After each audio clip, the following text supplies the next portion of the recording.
नमस्कार शेतकरी बंधू भगिनींनो, कृषी विषयक कार्यक्रमात आपल्या सर्वांचं मनपूर्वक स्वागत। मंडळी, आज आपण वसंतराव नाईक मराठवाडा कृषी विद्यापीठ परभणी येथील प्रक्षेत्रावर आलेलो आहोत। या विद्यापीठाच्या अंतर्गत विविध संशोधन, तंत्रज्ञान या संबंधित संशोधन चालू असतं। हे संशोधन शेतकरी बांधवांच्या बांधापर्यंत पोहोचवण्याकरिता म्हणून विस्तार शिक्षण संचालनालय कार्य करत असतं। मंडळी, रब्बी हंगाम हा अतिशय महत्त्वाचा असा हंगाम। या रब्बी हंगामाचं व्यवस्थापन करणं अतिशय महत्त्वाचं। आजच्या भागामध्ये आपण या संबंधित सविस्तर माहिती घेणार आहोत। या विषयासंबंधित पाहूयात एक ध्वनी चित्रफित। विविध पिकांच्या लागवडीसाठी रब्बी हंगाम हा ओळखला जातो। थंडीच्या कालावधीत येणारा हा हंगाम शेतकऱ्यांसाठी खूप महत्त्वाचा आणि फायद्याचा ठरतो।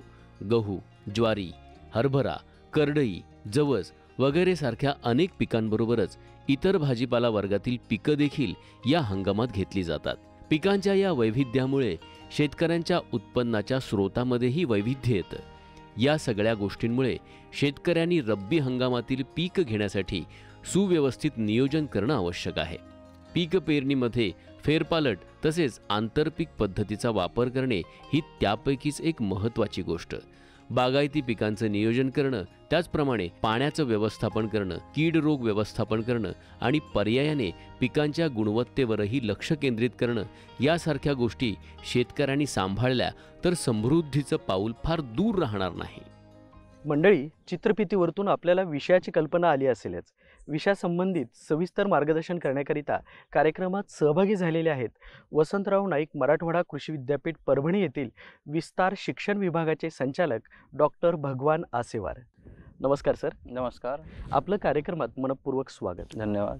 मुळात सर, विद्यापीठाच्या अंतर्गत जे संशोधन चालू असतं, जे नवनवीन तंत्रज्ञान संशोधित केलं जातं, हे तंत्रज्ञान शेतकऱ्यांच्या बांधापर्यंत पोहोचवण्याकरिता म्हणून विद्यापीठाच्या अंतर्गत काय उपक्रम राबवले जात आहेत?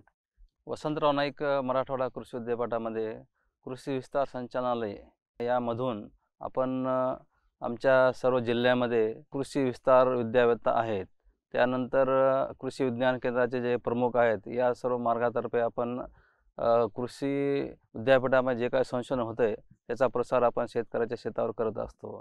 यामध्ये आपण त्यांचे कृषी मेळावे घेणं, त्यानंतर प्रात्यक्षिक चमू असतात, त्यानंतर काही विशेष मोहीमसुद्धा आपण घेत असतो आणि अशा अनेक मार्गाने आपण या ठिकाणी शेतकऱ्याच्या शेतावर विद्यापीठ संशोधन पोहोचण्यासाठी प्रयत्न करीत असतो। त्यानंतर दर मंगळवारी आणि दर शुक्रवारी आम्ही झूम मीटिंगच्या माध्यमातून सुद्धा शेतकऱ्यासोबत वार्तालाप करतो। त्यांचे प्रश्न जे असतील ते विचारतो आणि त्या प्रश्नावर आम्ही आमचे शास्त्रज्ञ त्यांना उत्तर देण्याचे प्रयत्न करतात। अशा प्रकारे कृषी विस्तार संचालनातर्फे हे संशोधन जे आहे ते शेतकऱ्यापर्यंत पोहोचले जाते। रब्बी ज्वारी हे एक महत्त्वाचं रब्बी हंगामातील महत्त्वाचं पीक।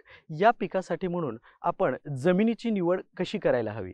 रब्बी ज्वारी हे महाराष्ट्रातील प्रामुख्याने मुख्य पीक आहे आणि या पिकासाठी लागणारी जी जमीन आहे ती मध्यम ते भारी जमीन या पिकासाठी लागते। त्यानंतर जमिनीचा जो सामू आहे तो 5 ते 8 पर्यंत असावा। त्यानंतर जमीन जे पाण्याचा जास्त चांगला निचरा होणारी जमीन असणं फार गरजेचं आहे। सर, या रब्बी ज्वारीचं वाणांची निवड आणि त्या वाणांच्या बियाण्यांचं बीज प्रक्रिया करणं अतिशय महत्त्वाचं। तर ती बीज प्रक्रिया कशी करावी? वाणाची निवड करणं हे फार गरजेचं आहे आणि फार महत्त्वाचं आहे, कारण वाण जर चांगला असेल तर त्या ठिकाणी आपल्याला चांगल्या प्रकारे उत्पादन मिळू शकतं आणि जमिनीच्या प्रकारानुसार सुद्धा आपल्याला वाणाची निवड करणं गरजेचं आहे। वसंतराव नाईक मराठवाडा कृषी विद्यापीठामध्ये रब्बी ज्वारीच्या अनेक वाहनाची निर्मिती करण्यात आली आहे, जसे की परभणी मोती आहे, परभणी ज्योती आहे. या परभणी शक्तीच्या वाहनामध्ये झिंक आणि फेरसचं प्रमाण हे जास्त आहे. म्हणजे जे काही समजा आपल्याला अनिमियासारखे जे काही रोग होतात, तर त्यासुद्धा उपाय करण्यासाठी या परभणी शक्तीची पेरणी करणं फार आवश्यक आहे. त्यानंतर बीज प्रक्रिया करणं हे फार महत्त्वाचं आहे, कारण बीज प्रक्रिया जर केली तर त्या ठिकाणी येणारे काय रोग आहेत किंवा कीड आहे यासाठी आपल्याला प्रतिबंध होऊ शकतो. तर रब्बी ज्वारीवर येणारा मुख्य रोग म्हणजे काणी होणे. तर यासाठी 300 मेस सल्फर जे आहे गंधक, याची बीज प्रक्रिया करणे फार महत्त्वाचं आहे. आपण वाणांची निवड केल्यानंतर आपल्याला महत्त्वाचं असतं ते म्हणजे यासाठी लागणाऱ्या बियाण्यांची तयारी करणं. तर प्रति हेक्टरी आपल्याला साधारण या रब्बी ज्वारीसाठी म्हणून लागणारे बियाण्यांचं प्रमाण किती असतं आणि याची पेरणी कशी करावी? रब्बी ज्वारीमध्ये साधारण जे लागवडीचं अंतर आहे त्यामध्ये आपण 45 सेंटीमीटर म्हणजे 1.5 फुटावर पेरणी करणं हे गरजेचं आहे. आणि 2 झाडातील जे अंतर आहे ते 15 सेंटीमीटर ठेवणं हे गरजेचं आहे, जेणेकरून आपली जी रोपाची हेक्टरी संख्या आहे ती मेंटेन करण्यासाठी आपल्याला या ठिकाणी चांगल्या प्रकारे मदत होऊ शकते. आणि जर रोपाची संख्या जर कमी झाली तर त्या ठिकाणी आपल्याला उत्पादन कमी होण्याची शक्यता असते. त्यामुळे जे काय शिफारशीत रोपाची संख्या आहे ते त्या ठिकाणी प्रति हेक्टरी मेंटेन करणं हे गरजेचं असतं. रब्बी ज्वारीचा जो पेरणीचा कालावधी जो आहे ते आपण 15 ते 20 ऑक्टोबरपर्यंत आपण या पिकाची पेरणी करू शकतो. सर, या रब्बी ज्वारीसाठी म्हणून चांगलं उत्पादन घेण्याकरिता खत व्यवस्थापन अतिशय महत्त्वाची बाब. तर यासाठी म्हणून खत व्यवस्थापन कसं करायला हवं? रब्बी ज्वारीसाठी रासायनिक खताच्या मात्रेमध्ये आपण पाहतोय की आपण सुरुवातीला तर माती तपासणी केलेली पाहिजे. त्यानंतर आपण जर पीक हे कोरडवासाठी घेत असाल तर त्या ठिकाणी आपल्याला 40 किलो नत्र आणि 20 किलो स्फुरद असं प्रति हेक्टर देण्याची गरज आहे. त्यानंतर जर आपण लागवड जी आहे ती बागायती क्षेत्रामध्ये जर करत असाल, जिथं पाण्याची व्यवस्था आहे अशा ठिकाणी जर करत असाल त्या ठिकाणी आपल्याला 80-40-40 म्हणजे 80 किलो नत्र, 40 किलो स्फुरद आणि 40 किलो पालाश देण्याची प्रति हेक्टर देण्याची गरज आहे. आणि जो काय आपण नत्र देणार आहोत हा नत्र हा विभागून देण्याची गरज आहे. म्हणजे 40 किलो नत्र हा पेरणीच्या वेळेस आणि 40 किलो जो राहिलेला नत्र आहे तो आपल्याला 1 महिन्याच्या ज्यावेळेस आपण पहिलं पाणी देतो त्यावेळेस पिकासाठी देणं गरजेचं आहे. रब्बी ज्वारीसाठी पाणी व्यवस्थापन कसं करायला हवं? कोणत्याही पिकासाठी आपल्याला पाणी व्यवस्थापन हे करणं गरजेचं आहे, कारण आपण जे काय पिकं घेत आहोत रब्बी हंगामामध्ये त्यासाठी पिकाला 3 ते 4 पाणी देणं आवश्यक आहे. तर या ठिकाणी ह्या रब्बी ज्वारीसाठी आपल्याला जर पाण्याची व्यवस्था असेल आपल्याकडं तर त्या ठिकाणी आपल्याला पहिलं जे पाणी आहे ते 20 ते 25 दिवसांनी देणं गरजेचं आहे. दुसरं पाणी जे आहे ते 45 ते 50 दिवसानंतर आणि तिसरं जे पाणी जे आहे ते 70 ते 80 दिवसानंतर. म्हणजे जे काय पाण्यासाठी पिकाच्या संवेदनशील अवस्था आहेत त्या अवस्थेमध्ये पिकाला पाणी देणं गरजेचं आहे. जर या संवेदनशील अवस्थेमध्ये पाण्याचा जर ताण पडला तर त्या ठिकाणी आपल्याला उत्पादनामध्ये घट येऊ शकते. रब्बी ज्वारीमध्ये आंतर मशागत कशी करावी? रब्बी ज्वारीमध्ये कोणत्याही पिकामध्ये आंतरमशागत करणं हे फार महत्त्वाचं. आपण म्हणतो की तण खाई धन, म्हणजेच त्या उक्तीनुसार आपल्याला पिकाचा जो काही तणाशी स्पर्धेचा जो कालावधी आहे या कालावधीमध्ये आपल्याला ते पिकाचं तण व्यवस्थापन करणं गरजेचं आहे. तर या ठिकाणी आपल्याला कोळपणी करणं गरजेचं. सुरुवातीला आपल्याला एक 20 ते 25 दिवसानंतर पहिली कोळपणी, त्यानंतर 40 ते 50 दिवसाच्या अंतरामध्ये दुसरी कोळपणी आणि जर गरज पडलीच तर आपल्याला तिसरी कोळपणीसुद्धा करणं गरजेचं आहे.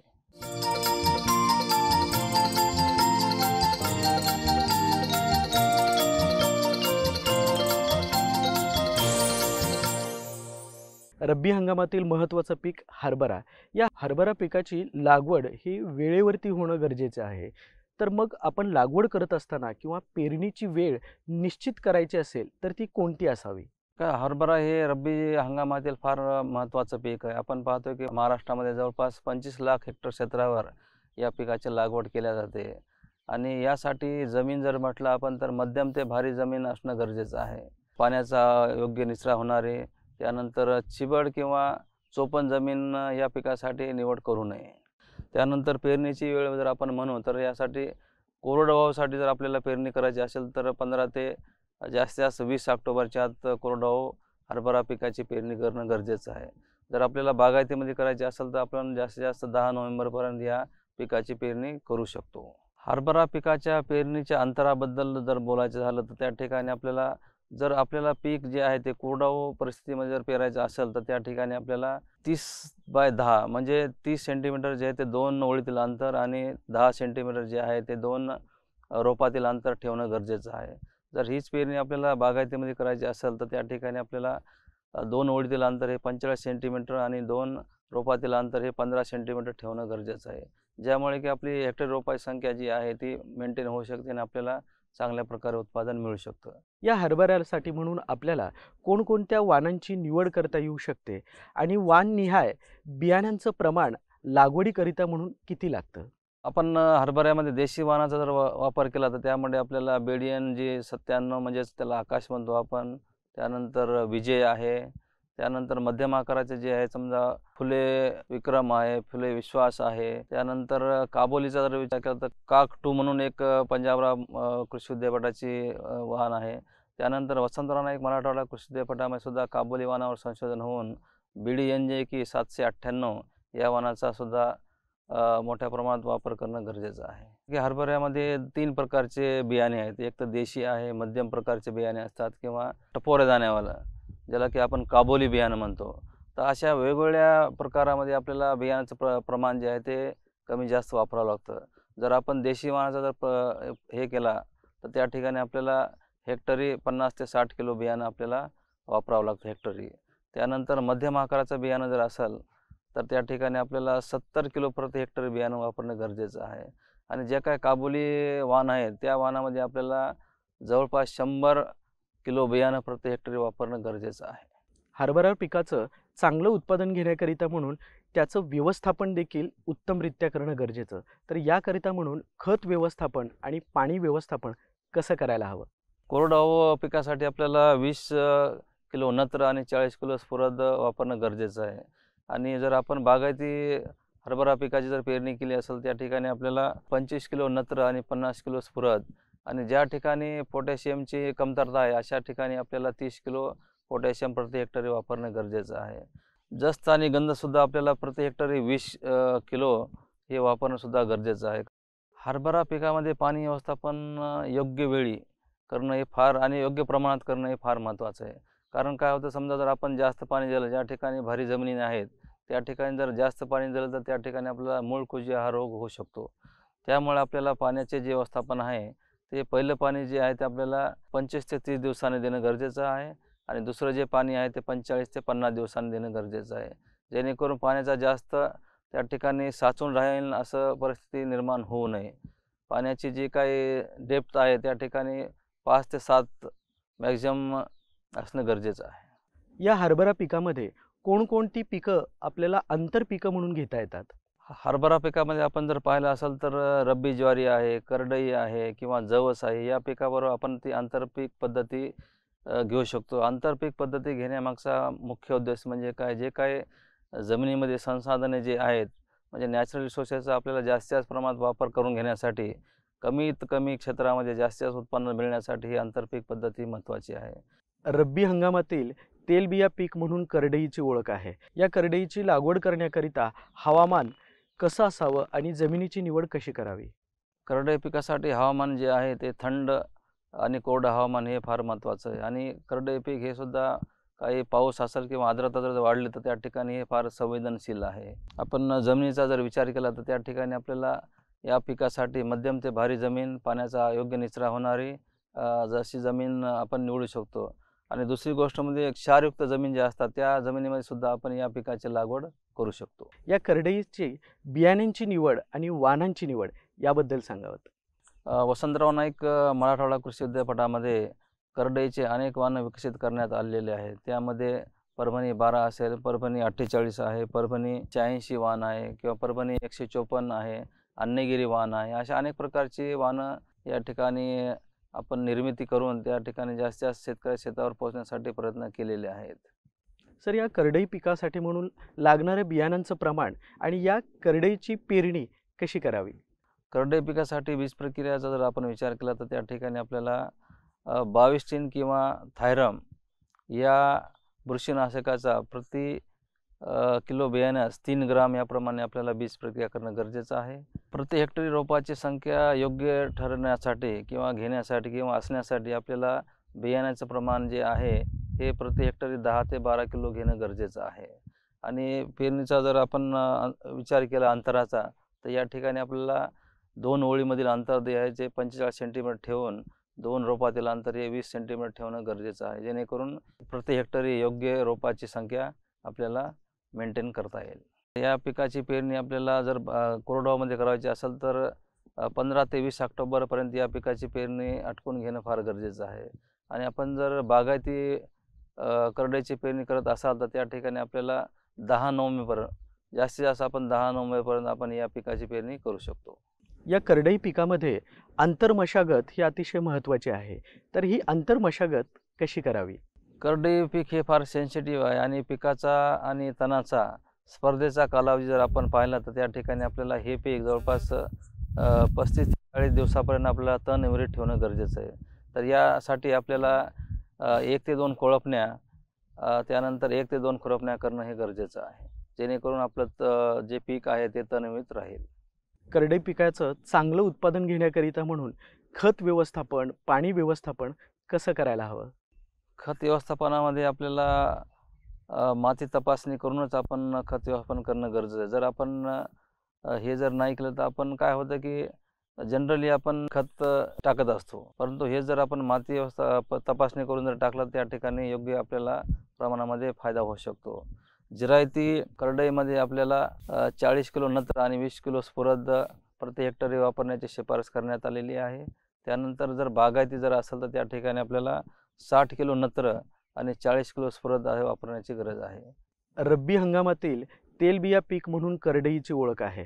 करडई पिकामध्ये आंतरपीक पद्धती करता येऊ शकते का? करडईमध्ये आंतरपीक पद्धतीमध्ये फार फायदेशीर आहे. जसं आपण जर विचार केला तर त्या ठिकाणी आपण जवस आहे, त्यानंतर हरभरा आहे, असे अनेक प्रकारचे आपण आंतरपीक घेऊ शकतो. त्याचं प्रमाण जे आहे 3:1 म्हणजे 3 ओळी आपल्या करडईच्या घेऊन 1 ओळ किंवा 1 ओळ ही आपल्याला आंतरपिकाची घेणं गरजेचं आहे.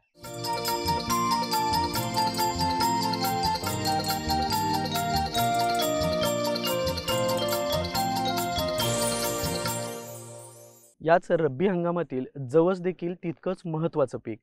तर या जवस पिकासाठी जमिनीची निवड आणि याचा पेरणी कालावधी काय असावा? तर या ठिकाणी या पिकासाठी लागणारी जमीन जी आहे ते मध्यम ते भारी जमीनची निवड करणे गरजेचं आहे.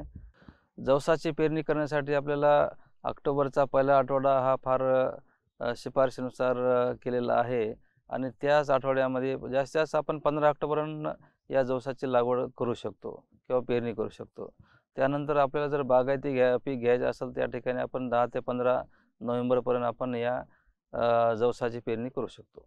जवसासाठी पेरणीचं अंतर जे आहे जर आपण कोरडवाहूमध्ये जर घेतलं असेल तर त्या ठिकाणी आपल्याला 30 सेंटीमीटर बाय 10 सेंटीमीटर अंतरावर पेरणी करणं गरजेचं आहे. आणि बियाण्याची पेरणी जी आहे जास्त खोल करू नये. 2 ते 3 सेंटीमीटर म्हणजे जमिनीत खोल पेरणी करावी, 2 ते 3 सेंटीमीटरपर्यंतच. या जवस पिकाचं सुधारित वाण आणि या बियाण्यांसाठी म्हणून बीज प्रक्रिया कशी करावी? वसंतराव नाईक मराठवाडा कृषी विद्यापीठातून एक नवीन वाण निर्मिती करण्यात आलेले आहे. त्यामध्ये लातूर जवस बियाण्यांमधून हे एक प्रसिद्ध झालेलं आहे आणि या कमी कालावधीमध्ये आणि कमी पाण्यामध्ये येणारं हे वाण निवडावं असं मी शेतकऱ्यांना या ठिकाणी शिफारस करतो. जवसाच्या बीज प्रक्रियेमध्ये आपल्याला थायरम 3 ग्राम प्रति किलो बियाण्यास चोळून जर त्याची आपण पेरणी केली तर त्या ठिकाणी आपल्याला चांगल्या प्रकारे उत्पादन मिळू शकतं. या जवस पिकामध्ये आंतरमशागत करणं हे कितपत महत्त्वाचं आहे? जवस पीक हे फार सेन्सिटिव्ह आहे आणि तणाचा जो काही स्पर्धेचा कालावधी जो आहे तो 35 दिवसापर्यंत असतो. त्यामुळे आपल्याला या 35 दिवसापर्यंत जवसाचं पीक हे तणनिविड ठेवणं गरजेचं आहे. तर त्या ठिकाणी आपल्याला 1 ते 2 कोळपण्या किंवा एखादी खुरपणी जर आवश्यक असेल तर त्या ठिकाणी करणं गरजेचं आहे, जेणेकरून आपल्याला पीक हे तणनिविड ठेवता येईल आणि आपल्याला तणाचा पिकावर परिणाम होणार नाही. जवस हे पीक जे आहे ते पाण्यास फार उत्तम प्रकारे प्रतिसाद देतं. तर पहिलं जर पाणी आपल्याला पिकास द्यायचं असेल तर त्या ठिकाणी आपल्याला 25 ते 30 दिवसानंतर पहिलं पाणी देणं गरजेचं आहे. दुसरं पाणी जे आहे ते 45 ते 50 दिवसानंतर देणं गरजेचं आहे किंवा आपण जास्तीत जास्त 60 दिवसापर्यंत बी दुसरं पाणी देऊ शकतो. आणि तिसरं पाणी जे आहे ते 75 ते 80 दिवसापर्यंत आपल्याला देणं गरजेचं आहे. जवस पिकाचा उत्पादनाचा विचार करता आपल्याला याचं उत्पादन किती येतं त्याबद्दल सांगावं. जवसाचं कोरडवाहू क्षेत्रामध्ये आपल्याला जर उत्पादन 8 ते 10 क्विंटल प्रति हेक्टर याचं उत्पादन मिळतं. त्या ठिकाणी बागायतीमध्ये आपल्याला 14 ते 16 प्रति हेक्टरी क्विंटल पर्यंत आपल्याला या जवसाचं उत्पादन मिळू शकतं. सर, शेतकरी बांधवांच्या दृष्टिकोनातून आणि ग्रामीण अर्थकारणाच्या दृष्टिकोनातून आपल्याला रब्बी हंगाम अतिशय महत्त्वाचं. तर आजच्या आपल्या या विषयानुरूप आपण शेतकरी बांधवांना, सह्याद्री वाहिनीच्या प्रेक्षकांना काय संदेश द्याल? रब्बी हंगामात जे काय आपण पीक घेतो ज्यामध्ये की हरभरा आहे, जवस आहे, करडई आहे, रब्बी ज्वारी आहे, ही महत्त्वाची पिकं आपण रब्बी हंगामामध्ये घेत असतो. आणि या रब्बी हंगामामध्ये आपल्याला महत्त्वाचा संदेश असा आहे की बियाण्याची पेरणी जी आहे, पिकाची पेरणी ही वेळेवर करणं गरजेचं आहे. त्यानंतर आंतरमशागतीमुळे सुद्धा पिकाच्या उत्पादनामध्ये 25 ते 30-40% उत्पादन वाढू शकतं. त्यानंतर खत व्यवस्थापन हे करणं गरजेचं आहे. कारण आपण पाहतोय की खताचा जर समतोल आपण जर दिलं नाही तर त्या ठिकाणी आपल्याला उत्पादनामध्ये घट होण्याची शक्यता असते. त्यानंतर पाणी व्यवस्थापन ज्या काही पिकाच्या संवेदनशील अवस्था असतील त्या अवस्थेमध्ये आपल्याला पिकाला पाणी देणं गरजेचं आहे, जेणेकरून उत्पादन आपलं चांगल्या प्रकारे मिळू शकेल. आणि याच बरोबर आपल्याला कीड व रोगाचं नियंत्रण हे करणं फार गरजेचं आहे. आणि या सर्व तंत्रज्ञान जर आपण वापरलं तर त्या ठिकाणी आपल्याला निश्चितपणे शेतकरी बंधूंना माझी अशी विनंती राहील की आपण या सर्व गोष्टीचा जर तंत्रज्ञानाचा आपण आपल्या पिकामध्ये जर उपयोग केला तर त्या ठिकाणी उत्पादन चांगल्या प्रकारे आपल्याला मिळू शकतं. रब्बी हंगाम म्हटलं की शेतकऱ्याच्या दृष्टिकोनातून अतिशय महत्त्वाचा असा हंगाम. आपण या महत्त्वपूर्ण विषयावरती कार्यक्रमात सहभागी होऊन मार्गदर्शन केलं त्याबद्दल धन्यवाद आणि आपल्या पुढील वाटचालीसाठी शुभेच्छा. नमस्कार. नमस्कार.